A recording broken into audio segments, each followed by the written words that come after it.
ফেসিজমের ছোট একটি ভার্সন হচ্ছে ঢাকা বিশ্ববিদ্যালয়। এই যে এই বিশ্ববিদ্যালয়ে খেটে খাওয়া মানুষের ছেলেরা পড়তে আসে, আমাদের দেশের নেতার ছেলেরা বিদেশে পড়ে, বিশ্ববিদ্যালয়ের শিক্ষকদের ছেলেরাও বিদেশে পড়ে।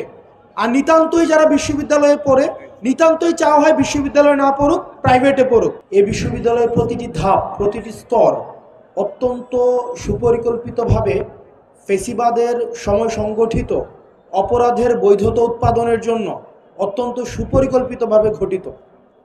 আপনারা দেখেছেন যে বিশ্ববিদ্যালয়ে আমাদের যে সিট সমস্যাটি রয়েছে, আমি সময় যেহেতু কম, বক্তব্য অত্যন্ত বিরক্তিকর, অনেকক্ষণ ধরে একই কথা হচ্ছে, সরাসরি কথায় চলে যাচ্ছি। এই যে সিট সমস্যাটি এতদিন পর্যন্ত বারবার বলা হচ্ছিল সিট সমস্যা, আপনারা দেখেছেন এটি অত্যন্ত সুপরিকল্পিতভাবে জিয়ে রাখা একটি সমস্যা।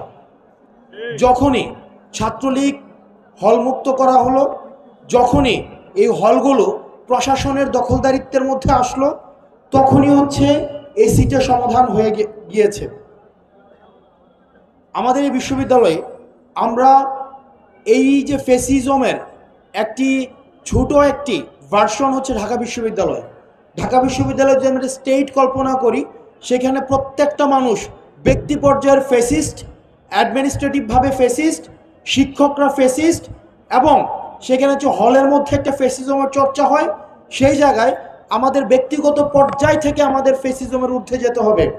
যেমন ফোর্থ ইয়ারের পরে যখন একটা ছেলে চলে যায়, বা মাস্টার্সের পরে যখন একটা ছেলে চলে যায়, তখন সে কিভাবে সিটটাকে ধরে রাখতে পারে সেটার জন্য সে বৈধতা উৎপাদন করতে থাকে। সে এই সিটটাকে ছেড়ে না দেওয়ার জন্য শত ধরনের যুক্তি সে দাঁড় করাতে থাকে। বক্তব্য সংক্ষিপ্ত করছি।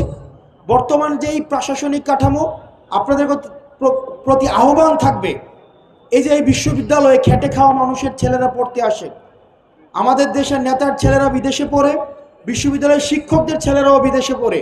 আর নিতান্তই যারা বিশ্ববিদ্যালয়ে পড়ে, নিতান্তই চাওয়া হয় বিশ্ববিদ্যালয়ে না পড়ুক, প্রাইভেটে পড়ুক। আর যারা নিতান্তই বিশ্ববিদ্যালয়ে পড়তে হয়, তারা কিন্তু হলে থাকতে হয় না, তারা হচ্ছে কোয়ার্টারে থেকে তারপরে হচ্ছে বিশ্ববিদ্যালয়ে পড়ে।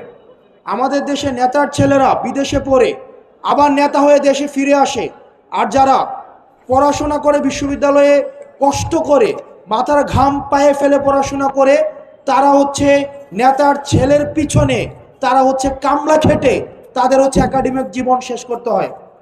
আমরা চাই না আর বিশ্ববিদ্যালয়ে মাদার পার্টির সার্ভ করার জন্য কোনো ছাত্র সংগঠন তৈরি হোক। আমরা চাই না এই মাদার পার্টির পারপাস সার্ভ করার জন্য বিশ্ববিদ্যালয়ে কোনো লাঠিয়াল বাহিনী তৈরি হোক। বিশ্ববিদ্যালয়ে ডাকসু কেন্দ্রিক ছাত্র সংসদ নির্বাচন চলবে, এখানে প্রত্যেকটা শিক্ষার্থী নেতা হয়ে উঠুক। এখানে প্রত্যেকটা শিক্ষার্থী কোনো দলের নেতা না হয়ে শিক্ষার্থীদের নেতা হয়ে উঠুক। আমরা আর ফেসিজমকে, আমাদের এই বিভাজনের মধ্য দিয়ে আর ফেসিজম আমাদের মধ্যে আবার গড়ে উঠুক, সেটা আমরা চাই না। ভালো থাকুন, সুস্থ থাকুন। ফেসিবাদকে আমরা সবাই রেড কার্ড দেখিয়ে যাব। সালামু আলাইকুম।